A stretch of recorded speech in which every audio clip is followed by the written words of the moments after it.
মুহাম্মদুর রাসূলুল্লাহ সাল্লাল্লাহু আলাইহি ওয়াসাল্লামকে আল্লাহ পাক নবুয়ত দিয়ে পাঠাইছে। আল্লাহ তাবারক ওয়া তাআলা হুজুর আকরাম সাল্লাল্লাহু আলাইহি ওয়াসাল্লাম আউয়ালের নবী, আখিরের নবী। হ্যাঁ, একজন সাহাবী হুজুরকে জিজ্ঞেস করেছেন, হুজুর আপনি নবী হইলেন কবে? আমার নবী সাল্লাল্লাহু আলাইহি ওয়াসাল্লাম বলেন, কুনতু নাবিয়্যান ওয়াল আদম বাইনাল মা'i ওয়াত তিন। আমি তখনও নবী ছিলাম যখন আদম আলাইহিস সালাম পানি আর মাটিতে মিশ্রিত অবস্থায় ছিল। কথা বলেন না জি?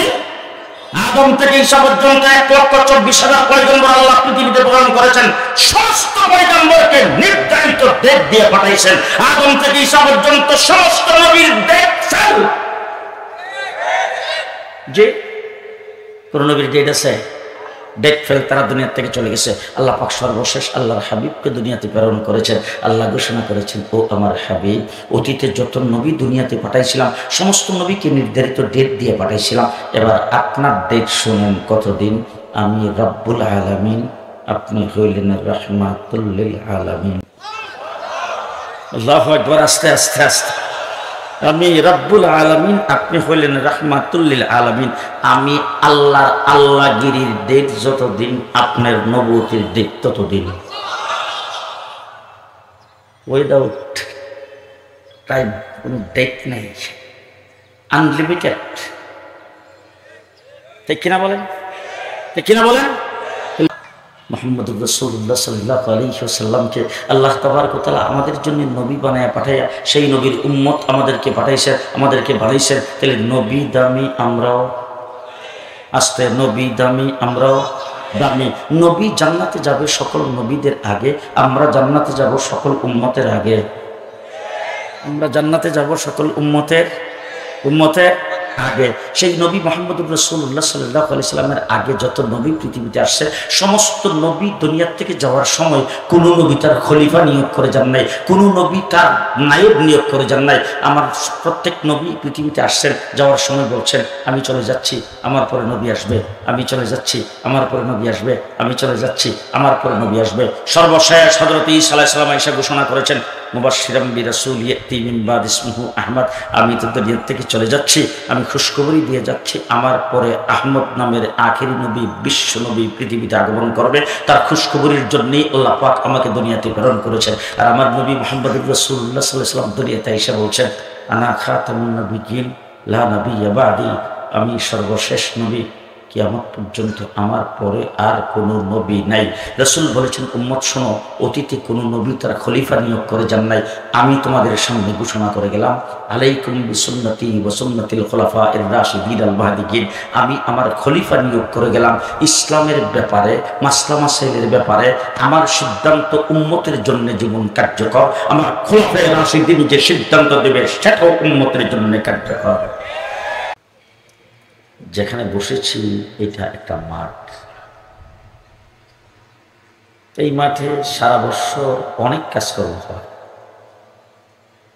কিন্তু আজকে এই সময়ে এই মাঠটা জান্নাতের বাগান। কিসের বাগান? আমি জিন্দা মানুষের সামনে কথা বলতেছি, তো সবাই জিন্দা আছেন তো? জিন্দা মানুষের মতো কথা বলবো। এই জান্নাতের বাগানের দাম বেশি না কম? অনেক বেশি। কিন্তু আমাদের বাংলাদেশের কিন্তু অনেক দামি দামি জায়গা আছে।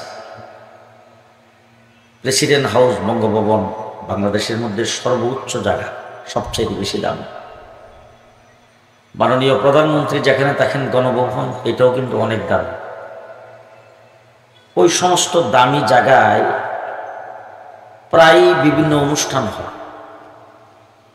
অনুষ্ঠানের খবরটা পেপার, পত্রিকা, টেলিভিশনের মাধ্যমে, ফেসবুকের মাধ্যমে সারা দেশবাসী জানে। জানার পরে কি যারা জানে সবাই কি সেখানে যেতে পারে? হ্যাঁ, কিন্তু ওই জায়গার মধ্যে অনুষ্ঠানে কি কিছু লোকজন যায় না? তাহলে জানার পরে যাইতে পারে না, কিন্তু যারা যায় তারা কিভাবে যায়? জানছে সারা দেশের মানুষ, কিন্তু গেছে কিছু সংখ্যক লোক। কিছুদিন আগে আমাদের দেশের মন্ত্রী পরিষদের মন্ত্রীদের শপথ অনুষ্ঠান হয়েছে, সারা দেশের মানুষ যাচ্ছে, কিন্তু যারা জানছে তারা যাইতে পারে নাই। ওখানে উপস্থিত হয়েছেন 1400 এই 1400 মানুষ কেমনে গেল? বঙ্গভবন থেকে যাদেরকে ভিআইপি কার্ড দিয়েছেন তারা সেখানে যাইতে পেরেছেন, যারা জানছে সবাই যাইতে পারবে। আজকের মাহফিলের খবরও কিন্তু অসংখ্য মানুষে জানবে, সবাই আসতে পারবে না। তার কারণ হলো এটা জান্নাতের বাগান, এখানে শুধু জানলেই আসা যায় না। এই বাগানের পক্ষ থেকে, আল্লাহ পাকের পক্ষ থেকে যাদেরকে আলাদা কার্ড দেওয়া হয় তারা আসতে পারে। আপনারা যারা কার্ড পেয়েছেন, আল্লাহ পাক যাদেরকে কার্ড দিয়েছেন, আপনারা এখানে হাজির হয়েছেন। বেশি দামি জায়গা হইলে যিনি থাকেন তিনিও সবচেয়ে বেশি দামি হন। এটা যেহেতু জান্নাতের বাগান, এটার দাম বেশি না কম? বঙ্গভবনের অর্ধেক, বাকি অন্য কিছু তো বেশি নাকি? যে সবচাইতে বেশি জায়গা, দামি জায়গা যদি হয়ে থাকে তাহলে দেখবেন যে আপনারা যারা এসেছেন আপনারও দামি। ভিআইপি মানুষ যদি কোথাও যায় তাহলে দেখবেন যে 1-2 জন পুলিশ সাথে থাকে।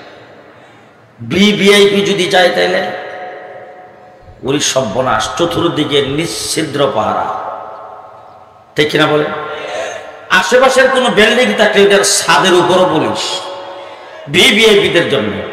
আপনারা যারা এখানে এসেছেন আপনারাও ভিআইপি, এর চতুর্দিকে ফেরেশতারা এমন ভাবে পাহারা দিয়ে বসেছেন, একজনের কাঁধে আরেকজন বসে জমিন থেকে আসমান পর্যন্ত। সুবহানাল্লাহ। আওয়াজটা একটু বড় হইলে বাইরের লোকজন বলতো যে মনে হয় কিছু লোকজন আছে, আমরাও যাই। কথা বুঝেন নাই? প্রত্যেকখান একটা কথা মনে হয়েছে, বলবো। হযরত আব্দুল্লাহ ইবনে মুবারক রাহমাতুল্লাহি আলাইহি নাম শুনছেন? হ্যাঁ, ইমামে আজম আবু হানিফা রাহমাতুল্লাহি আলাইহির ছাত্র। তো তিনি হজের সফর করে বাগদাদে আগমন করেছেন। তো বাগদাদের জামি মসজিদে তিনি নামাজ আদায় করেছেন, সেখানে তার ভক্তবৃন্দ তার সঙ্গে সাক্ষাৎ করার জন্য গিয়েছেন। ওই জায়গার মধ্যে উনি হাসি দিয়েছেন। হাসি দিলে মুসলমান কি বলে? আলহামদুলিল্লাহ। এই আলহামদুলিল্লাহ যারা যিনি শোনেন তিনি কি বলবেন? হযরত আব্দুল্লাহ ইবনে মুবারক হাসি দিয়েছে, হাসি দিয়ে তিনি আলহামদুলিল্লাহ বলছেন। ওনার ভক্তবৃন্দ যারা সামনে ছিলেন তারা যে শুনছে, সবাই মিলে ইয়ারহামুকাল্লাহ যে বলেছেন, এই আওয়াজটা বাদশাহ হারুন রশিদের সিংহাসনটা থরথর করে কাঁপাই দিয়েছে। এই হলো মুসলমানের আওয়াজ। কার আওয়াজ? হ্যাঁ, আমরা সবাই মুসলমান তো, মুসলমানের আওয়াজ মনে রেখে। বন্ধুগণ, যে কথা বলতেছিলাম, আমাদেরকে আল্লাহ পাক দামি বানিয়েছেন। আমরা সবচাইতে বেশি দামি। দামি মানুষ গর্ব করে চলে, কথা বলে। আমরাও কিন্তু গর্বিত, ঠিক কিনা? ৮০,০০০ মাখলুকাত আল্লাহ পাক তৈরি করেছেন। কয় হাজার? এই ৮০,০০০ মাখলুকাতের ভিতরে সবচাইতে দামি এবং শ্রেষ্ঠত্ব দান করেছেন মানুষকে। আল্লাহ পাক আমাদেরকে গরু ছাগল বানাই নাই, হাঁস মুরগি বানাই নাই, পোকামাকড় বানাই নাই, সাপ বিচ্ছু বানাই নাই। আল্লাহ তাবারক ওয়া তাআলা আমাদেরকে মানুষ বানাইছেন। দাম বেশি না কম? জি। আমাদের দেশে দেখছি কোনো দামি জিনিস যদি হয় তাহলে মানুষ গর্ব করে বলে 1 নেকের বৈঠকে ফাঁস। কিসের বৈঠকে? 1 নেকের বৈঠকে যেটা ফাঁস হয় এটা মানুষের মনে করে খুব দামি হয়। দামি দামি জিনিস ফাঁস হয় 1 নেকের বৈঠকে, সংসদ অধিবেশনে, মন্ত্রী পরিষদের মিটিংয়ে। আবার আল্লাহ পাক বলেন, ওয়া ইয ক্বালা রাব্বুকা লিল মালাইকাতি ইন্নী জাইলুন ফিল আরদি খলিফা। মানুষ, তোমরা শ্রেষ্ঠ এবং শ্রেষ্ঠত্ব তোমাদেরকে কিভাবে দিয়েছি? আমি আল্লাহ পাক ফেরেশতাদের সামনে ঘোষণা করে সমস্ত ফেরেশতাদেরকে দিয়ে সম্মতি নিয়ে সেখানে বাস করেছি।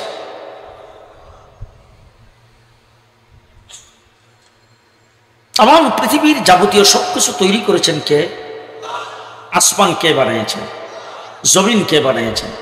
পাহাড় পর্বত, নদী নালা, সাগর সমুদ্র আল্লাহ পাক বানিয়েছেন।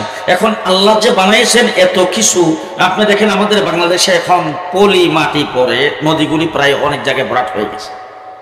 সেখানে অনেক জায়গার মধ্যে নদী শাসন হচ্ছে, ড্রেজার দিয়ে নদী কাটতেছে। আমার জানা আছে, আমাদের ব্রাহ্মণবাড়ি, আমার দেশের বাড়ি ব্রাহ্মণবাড়ি, সেখানে একটা তিতাস নদী আছে। আজকে বোধ হয় ৫-৭ বছর যাবৎ ওইটা কাটা হইতেছে। বোধহয় ৫-৭-১০ কিলোমিটার কাটা হয়েছে কিনা সন্ধ্যা। একটা নদী যেটা পলি মাটি পরে ভরাট হয়ে যাওয়ার পরে সেটা যদি ৫-৭-১০ বছরে কাটার পরেও যদি নদীর ২-৪-৫-১০ কিলোমিটারও এখনো না হয়ে থাকে, তাহলে আল্লাহ পাক বঙ্গোপসাগরটা কাটাইছে যে এতগুলি ডেজার আল্লাহ কোথায় পাইল? এটা বোধ হয় যখন উত্তরা মানুষজন বসবাস করতো না এখান থেকে নিছিল নাকি, যে এতগুলি কারিগর এতগুলি লেবার কোথায় পাইল? আপনারা শিক্ষিত সমাজ এখানে আছেন, আটলান্টিক মহাসাগরের উপর দিয়া বিমানে যাইতে ৯ ঘন্টা লাগে। এত বড় আটলান্টিক মহাসাগরটা কে কাটাইছে? হ্যাঁ, কে কাটাইছে? আসমান বানাইছেন একটা না ৭টা। কয়টা? একটা থেকে আরেকটা বড়। আজ পর্যন্ত পৃথিবীর কোন বৈজ্ঞানিক আসমানের সীমানা বের করতে পারেন। এত বড় আসমান, এরপর একটা থেকে আরেকটা বড়। কত বড়? ওলামায়ে কেরাম এখানে বসে আছেন। আমার হাতের আংটিটা এই বিশাল বড় মাঠের মধ্যে যদি আংটিটা ফেলে দেয়, আংটিটা কেমন দেখা যাবে? যে এই বিশাল বড় মাঠের তুলনায় আমার হাতের আংটিটার যেমন, দ্বিতীয় আসমানের তুলনায় প্রথম আসমানটা তেমন। এমন করে একটা থেকে আরেকটা বড় কে বানিয়েছেন? এখন আল্লাহকে যদি জিজ্ঞেস করেন, আল্লাহ আপনি এত কিছু যে বানাইলেন, কিভাবে বানাইলেন? এত লেবার, এত কারিগর, এত মিস্ত্রি, এত ইঞ্জিনিয়ার কোথায় পাইলেন? আমার আল্লাহ পাক বলেন, দরিয়ার মানুষ, তোমরা যদি কোনো কিছু তৈরি করতে চাও, তোমার যত বড় জানিস্তর, যত বড় শিক্ষিত, যত বড় কারিগর, যত বড় বৈজ্ঞানিক আর যত বড় লেবারই হও, তোমাদের জন্য কোনো কিছু তৈরি করতে হলে মাল ম্যাটারের দরকার হয়, উপায় উপকরণের দরকার হয়, আসবাবপত্রের দরকার হয়, হাতিয়ার যন্ত্রের দরকার হয়। আমি আল্লাহ যদি কোনো কিছু তৈরি করতে চাই, ইজা আরাদা শাইআন আইয়াকুলা লাহু কুন কুন কুন। কাফ আর নুন, কুন, কোন শব্দের অর্থ হয়ে যাও। আল্লাহ বলেন কুন বলতে দেরি, ফায়াকুন। সুবহানাল্লাহ। এখন না করে সকালে নাস্তার পরে করেন, ফায়াকুন হয়ে গেছে। জমিন তো সটকা বানাইছেন, কেমনে বানায়? কোন বলছি ফায়াকুন হয়ে গেছে। আল্লাহ তাআলা জমিনটাকে পাহাড় দিয়ে যে প্যারাগ মারলেন, এটা কিভাবে করলেন? বলে কোন বলছি ফায়াকুন হয়ে গেছে। আল্লাহ সাগর সমুদ্রগুলি কেমনে বানাইলেন? এটাও কোন বলছি ফায়াকুন হয়ে গেছে। তাহলে গাছ গাছালি যে লাগাইলেন সেটা কেমনে করলেন? এটাও তো কোন বলছি ফায়াকুন হয়ে গেছে। আল্লাহ পাথর কেমনে বানাইছেন? কোন বলছি ফায়াকুন হয়ে গেছে। আগুন পানি মাটি বাতাস কেমনে বানাইছেন? কোন বলছি ফায়াকুন হয়ে গেছে। আল্লাহ আপনি এই চন্দ্র সূর্য কেমনে বানাইছেন? বলে কোন বলছি ফায়াকুন হয়ে গেছে। আরশ কুরসি লৌহ কলম কেমনে বানাইলেন? কোন বলছি ফায়াকুন হয়ে গেছে। জান্নাত জাহান্নাম কেমনে বানাইছেন? বলে কোন বলছি ফায়াকুন হয়ে গেছে। আল্লাহ ফেরেশতাদেরকে কেমনে বানাইছেন? বলে কোন বলছি ফায়াকুন হয়ে গেছে। আল্লাহ আপনি জিন জাতিকে কেমনে বানাইছেন? বলে এটাও কোন বলছি ফায়াকুন হয়ে গেছে। এবার আল্লাহকে জিজ্ঞেস করেন, ও আল্লাহ, আমরা যে মানুষ, আশরাফুল মাখলুকাত, আমাদেরকে কিভাবে বানাইছেন? আমার আল্লাহ বলেন, খালাকতাহু বিয়াদাই, মানুষকে আমার হাতের দ্বারা বানাইছে। কিসের দ্বারা? কিসের দ্বারা বানাইছে? ও মানুষ, তুমি চিনলা না, তুমি বানরের সন্তান হইতে যাও, তুমি বানরের সন্তান হইতে যাও। তো সবকিছু আমি কোন বলার দ্বারা বানাইছি? তোমাকে আমার কুদরতি হাতের দ্বারা বানাইছি, কুদরতি হাতের দ্বারা বানাইছি। তোমার সম্মান কত, ইজ্জত কত, কত সম্মান। আমরা আল্লাহ কোরআন শরীফের ভিতরে বলেছেন, ও আল্লামা আদম আল আসমা আকুল্লাহা সুম্মা, আদম আলাইহিস সালামকে আমি সব জিনিসের নাম এবং তার গুণ কীর্তন দিয়া আমি ইলম শিক্ষা দিয়েছি। কে শিখিয়েছেন? কে শিখিয়েছেন? এবং আদম আলাইহিস সালাম যে শিক্ষিত আলেম, সবকিছু জানেন, সেটা যাচাই করার জন্য, ফাঁস করাইবার জন্য, সবকিছু উর্ধে উঠাইবার জন্য আল্লাহ বলেন, ফেরেশতাদের সামনে নিয়ে আমি ইন্টারভিউ নিয়েছি। সমস্ত ফেরেশতা একদিকে, আদম একা একদিকে। আদম আলাইহিস সালামের কি লাগে? আব্বা কইতে বোধহয় শরম করে। কি লাগে? আদম আলাইহিস সালামের বাবা, ঠিক না? ঠিক। আমাদের বাবা দেখছেন কত দামি। তো এই যে বাবার এক সাইডে খাড়া করছে, সমস্ত ফেরেশতা এক সাইডে খাড়া করছে। খাড়া করে আল্লাহ পাক এখন ইন্টারভিউ নিচ্ছেন। ফেরেশতারা বলো তো দেখি এটা কি? ফেরেশতারা কয়, আল্লাহ আমি জানি না। আচ্ছা আপনারা কোন তো ফেরেশতাদের কোমরে কোনো সময় ব্যথা হয়? হাঁটুতে ব্যথা হয় মনে হয়, বয়স হয়, যে শরীর দুর্বল হয়, মারামারি করে, লাঠির কোনো দরকার আছে? ফেরেশতারা কল আল্লাহ জানি না। হযরত আদমকে জিজ্ঞেস করছে, আদম বলো তো দেখি এটা কি? আদম আলাইহিস সালাম কইটা লাঠি। বলে এটা দিয়ে কি করে? বলে এটা দিয়ে মারামারি করে, এটা দিয়ে ভর দিয়ে খারয়, এটা দিয়ে আবার কোনো কিছু পারে, দিয়ে কোনো কিছু বাড়ি দেয়। এরপরে হযরত মূসা আলাইহিস সালামের হাতে গেলে হাত থেকে ছাড়লেই সাপ হয়ে যাবে, আর জুনায়েদ আলাইহির হাতে গেলে বক্তৃতার সময় লাড়া দেয়। তো হযরত আদম আলাইহিস সালাম যখন সবকিছু বলে ফেলছেন, একটা একটা করে জিজ্ঞাসা, সবকিছুর নাম, সবকিছুর গুণ, সবকিছু আদম আলাইহিস সালাম বলতে পারছেন, বলে দিয়েছেন। আল্লাহ পাক ফেরেশতাদেরকে জিজ্ঞেস করেছেন, বলো তো দেখি এখন জানে কে আর জানে না কে? ফেরেশতারা বলে, আল্লাহ আমরা তো কিছুই জানি না। আদম আলাইহিস সালাম সবকিছু জানে। আচ্ছা বলো তো দেখি তোমাদের মধ্যে এলেমওয়ালা কে আর এলেম সারা কে? বলে আমরা তো এলেমওয়ালা না, এলেম জানি না। আদম আলাইহিস সালামের তো সবকিছু আছে। আদম আলাইহিস সালাম আলেম, যদি আলেম হয়ে থাকে তার এলেমকে সম্মান করে সমস্ত ফেরেশতারা সিজদা দাও। দাম বোধ হয় খুব কম। যে এবার দামটা কদ্দুর, আল্লাহ কতটুকু মহব্বত করে আমাদেরকে বানাইছেন আরেকটু বুঝেন খুব ভালো করে। সমস্ত ফেরেশতাদেরকে আল্লাহ বলছেন সিজদা দিয়ে তাকে সম্মান করো। সব ফেরেশতা সিজদায় চলে গেছে, একটা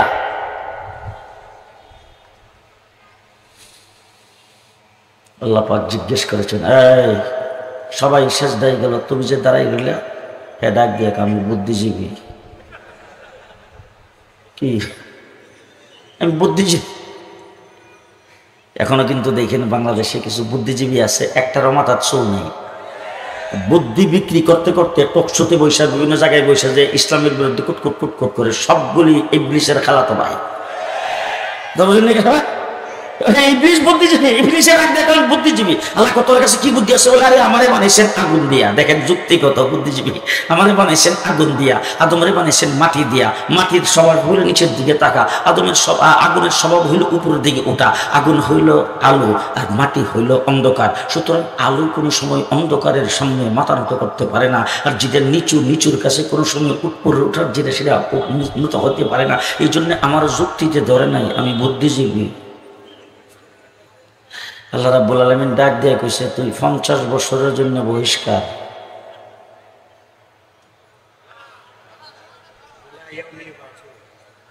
পঞ্চাশ বছর? কয় বছর? হ্যাঁ, সিজদা কারে করে নাই? জি, আমাদের বাবার সম্মান কত যে একজনের সিজদা করলো না, সে আজীবনের জন্য বহিষ্কার হয়ে গেল। কিছু বুঝে আসতেছে?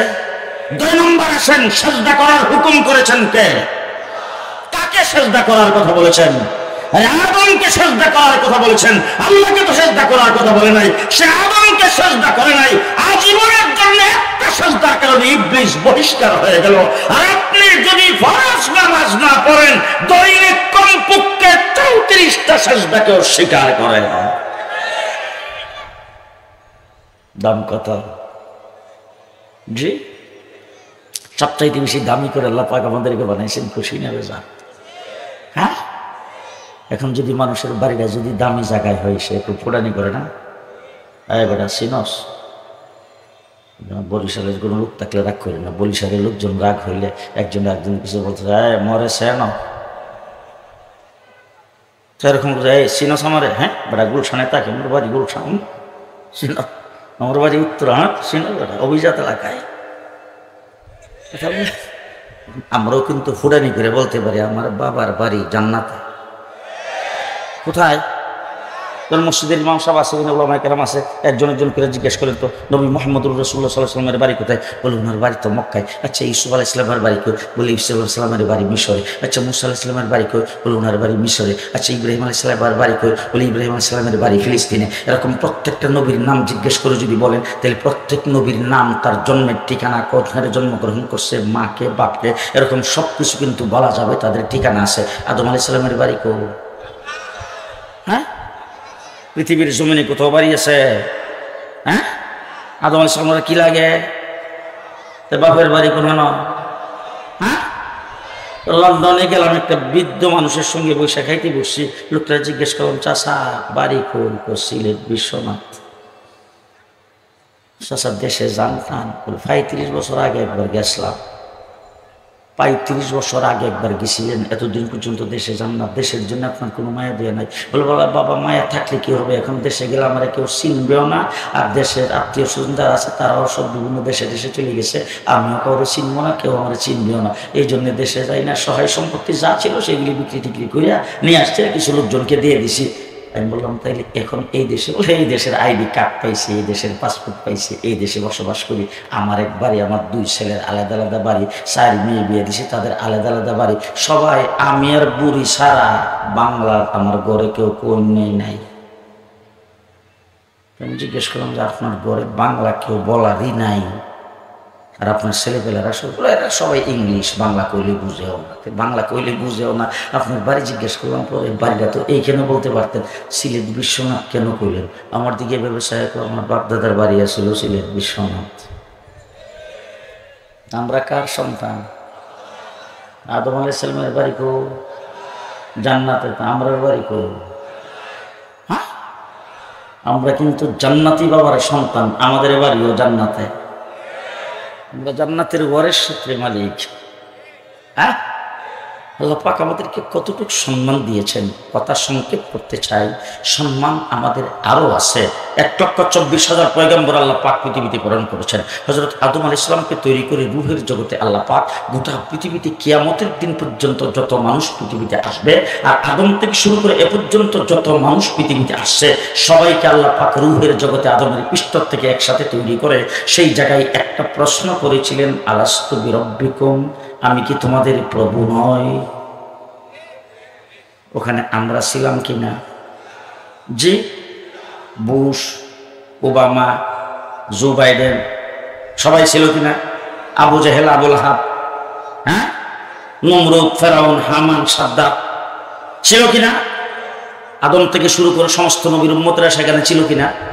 আল্লাহ তাবারক ওয়া তাআলা সেখানে সবাইকে একসাথে তৈরি করে কাউকে বানাইছে আদম আলাইহিস সালামের উম্মত, কাউকে বানাইছে সুলাইমান আলাইহিস সালামের উম্মত, কাউকে বানাইছে নূহ আলাইহিস সালামের উম্মত, কাউকে বানাইছে ইদ্রিস আলাইহিস সালামের উম্মত, কাউকে বানাইছে মুসা আলাইহিস সালামের উম্মত, কাউকে বানাইছে ইব্রাহিম আলাইহিস সালামের উম্মত। এইভাবে ওই রূহের জগৎ থেকে সাপ্লাই দিতে দিতে দিতে দিতে শেষ আখির নবীর উম্মত আল্লাহ পাক আমাদেরকে বানিয়েছেন। এবার আপনাদের কাছে আমি জিজ্ঞেস করতে চাই, আমরা কি, আপনারা কি, আমরা কি কোনোদিন আল্লাহর কাছে দরখাস্ত করছিলাম, বলছিলাম যে আল্লাহ আমাদেরকে আদম থেকে ঈসা পর্যন্ত ওই সমস্ত নবীর যুগে পৃথিবীতে না পাঠাইয়া আখির নবীর উম্মত বানাও? এই কথাটা আমরা কইছিলাম কোনোদিন? হ্যাঁ, কেউ বলেন নাই? তাহলে আপনারা জানেন না মনে হয়, আমাদের সকলের পক্ষ থেকে বঙ্গবন্ধু শেখ মুজিবুর রহমান বোধহয় এমন একটা দরখাস্ত দিছিল। জিয়াউর রহমান, এরশাদ চাচা দিছে, কেউ? আমরা কেউ বলিনি। তা হযরত মূসা আলাইহিস সালামের কাছে আল্লাহ পাক তাওরীত কিতাব নাজিল করেছেন। সেই কিতাবের মধ্যে মূসা আলাইহিস সালাম কইরা দেখে একটা উম্মত পৃথিবীতে আসবে, নেক কাজ করবে, একটা সওয়াব পাবে 10টা। আমরা কয়টা পাই? একে কত? নামাজ পড়ব 5 ওয়াক্ত, সওয়াবের বেলা 50। তো হযরত মূসা আলাইহিস সালাম আল্লাহকে জিজ্ঞেস করতেছেন, আল্লাহ আমারে তো আপনি কালিমুল্লাহ বানাইছেন, তো আমি যে কালিমুল্লাহ, আমার সঙ্গে যে আপনি কথা বলতেছেন, আর তো বোধহয় জীবনে আর কারোর সাথে কথা বলবেন না। আল্লাহ পাক বলেন, মূসা কও কি, তোমার সাথে কথা বলতেছি, তুমি কই আর আমি কই? মূসা আলাইহিস সালাম কয়, আপনি তো পাহাড়ের উপরে আর আমি পাহাড়ের নিচে। আল্লাহকে, মূসা এত কাছে না, আমি 7 আসমান পাড়ি দিয়ে সিদরাতুল মুনতাহা পার হয়ে আমার আরশের 70,000 পর্দার ভিতরে, সেখান থেকে কথা বলি, আর তুমি কুহুতুরের নিকট থেকে জবাব দাও। তুমি বলছো আর কারোর সাথে কথা বলবো কিনা? জেনে রাখো, কোনো নবী না, কোনো রাসূল না, কোনো কিতাব প্রাপ্ত কোনো ব্যক্তি না, ওহী প্রাপ্ত কোনো ব্যক্তি না, একটা উম্মত পৃথিবীতে আসবে যে উম্মতের সঙ্গে আমি আল্লাহ কথা বলবো, ডাইরেক্ট কোনো পর্দা থাকবে না। সেই উম্মত কারা? হ্যাঁ, কিভাবে ডাইরেক্ট? আনতা আবুদাল্লাহ কান্নাকা তারা ফাইল্লাম তাকুন তারা ফাইন্নাহু ইয়ারা। বান্দা যখন নামাজে দাঁড়ায় যায়, নামাজ পড়ে যখন আল্লাহু আকবার বলে দাঁড়ায় গেছে, তখন বান্দার সাথে আল্লাহ ডাইরেক্ট।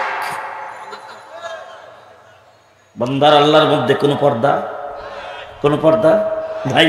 আনতা আবুদাল্লাহ কান্নাকা তারা ফাইল্লাম তাকুন তারা ফাইন্নাহু ইয়ারা। নামাজের দাঁড়াইছো, তুমি মনে করো আল্লাহকে তুমি দেখতেছো। যদি আল্লাহকে দেখার মতো এরকম একিন তোমার হবে না, কারণ সেটা নবীদের হবে, তুমি তো উম্মত। এই জন্য বলা হয়েছে তুমি দেখো না, তুমি আল্লাহকে তোমাকে নিশ্চয় দেখতেছে, আল্লাহর সামনে দাঁড়াইছ, পর্দা নাই, ডাইরেক্ট। মুসা, তোমার সাথে কথা বলি আমি পার্ট টাইম, যখন তোমাকে দেখে আনি, যখন তোমার সময় হয় তখন এইখানে আসতে কথা বলি। নির্ধারিত একটা সময়ে, নির্ধারিত একটা জায়গায় একটা উম্মত পৃথিবীতে আসবে, যেই উম্মতের সাথে আমি আল্লাহ 24 ঘন্টার যে কোনো সময় কথা বলার জন্য আমার কথার ভান্ডারটা তাদের হাতে ছেড়ে দিয়ে রাখবো। আল্লাহ পাকের কথার ভান্ডার 30 পারা কোরআন আছে না নাই? আছে না নাই? হযরত মুসা আলাইহিস সালাম আল্লাহকে ডাক দিয়ে, আল্লাহ লাডি দেও নিয়ে যান আর নবুয়তের খাতা থেকে নামটা কাটতে, বুঝুন, আর আস্তে আল্লাহু আকবার। হযরত মুসা আলাইহিস সালাম আল্লাহকে লাডি দেও নিয়ে যান, নবুয়তের খাতা থেকে নামটা কাটতে ওই নবীর উম্মত বানাইলাম। হযরতে ঈসা আলাইহিস সালাতু ওয়াস সালাম আল্লাহ পাকের দরবারে দরখাস্ত করেছেন। আল্লাহ হযরত ঈসা আলাইহিস সালামের দরখাস্তকে মঞ্জুর করে ঈসা আলাইহিস সালামকে সশরীরে আল্লাহ পাক আসমানে উঠিয়ে রাখছেন। কিয়ামতের আগে তিনি পৃথিবীতে আসবেন আমার নবীর উম্মত হইয়া। তাহলে নবীরা আল্লাহ পাকের দরবারে দরখাস্ত করেছেন আমরা, হ্যাঁ, তাহলে আমাদেরকে আল্লাহ পাক কত বড় দয়াটা করলেন বলেন তো। যে সেই রুহের জগতে আল্লাহ পাক আমাদেরকে বাছাই করে রেখে দিয়েছেন। দেখবেন আপনাদের এলাকায় অনেক জায়গায় রাস্তার মোড়ে মোড়ে ফল বিক্রি করে না, তো ফল কিন্তু আনে ফেডি হিসাবে, কার্টুন তো কার্টুন হিসাবে আড়ত থেকে ফল দেন না। কার্টুনটা যখন ভাঙ্গে আমি নিজে দাঁড়াই থেকে দেখছি, এই একটা হলো বেহা তেরা, এটারে তৈছে এক জায়গায়, আর একটা স্পট মানে কুসা টুসা লাগছে আর কি, হিডারে তৈছে আরেক জায়গায়, আর একটা একবারে বড়, দেখতে শুনতে খুব ভালো, সেটা নেকড়ার মধ্যে তৈল লাগায় বালা করে তৈছে উপরে। জিজ্ঞাসা করলাম, বাবা এটার দাম কত? হুজুর 360। নিচে যে রাখছে ওইটার দাম কত? হুজুর 120। ওইটার দাম কত? হুজুর 80 টাকা। কোথেকে বের করলো? হ্যাঁ, একই ফেডির থেকে বের করছে। একটার দাম 380 টাকা, এটার দাম সবচাইতে বেশি। এটার দাম বেশি বানিয়েছেন কে? এই যে যিনি বিক্রি করবেন তিনি। আমার আল্লাহ পাক বলেন, আমিও রূহের জগতে তৈরি করে তোমাদেরকে বাছাই করে সবচাইতে দামি বানাইবার জন্য বিশ্বনবীর উম্মত হিসাবে রিজার্ভ করে রেখে দিয়েছি। কে দিয়েছেন? রিজার্ভ করে রেখে দিয়েছি আখির নবীর উম্মত বানাইবার জন্য। নবী শ্রেষ্ঠ, আমরাও শ্রেষ্ঠ, এটা সবাই স্বীকার করে না? নবী শ্রেষ্ঠ, আমরা শ্রেষ্ঠ, নবী সকল নবীর মধ্যে দামি। সেখানে ঠিক কিনা বলেন? মুহাম্মদুর রাসূলুল্লাহ সাল্লাল্লাহু আলাইহি ওয়াসাল্লামকে যদি আল্লাহ পাক সৃষ্টি না করতেন, পৃথিবীর কিছুই সৃষ্টি হতো না। টঙ্গীর বিশ্ব ইজতেমায় আসতাম শুধু সময়, বাংলাদেশ স্বাধীনের পর আপনাদের উত্তরের উপর দিয়ে হাইটে গেছি, বাড়ি নাই, কম নাই, বিল, পানি, ক্ষেত, আইল। ও বাবা, এখন উত্তরের ভিতরে ঢুকলে ওরে বাবা, দেখছেন কারবার? হাই মুহাম্মদুর রাসূলুল্লাহ সাল্লাল্লাহু আলাইহি ওয়াসাল্লাম যদি পৃথিবীতে নাইতো, তাইলে উত্তরা কিন্তু হইতো না। ঘুমাইছেন না?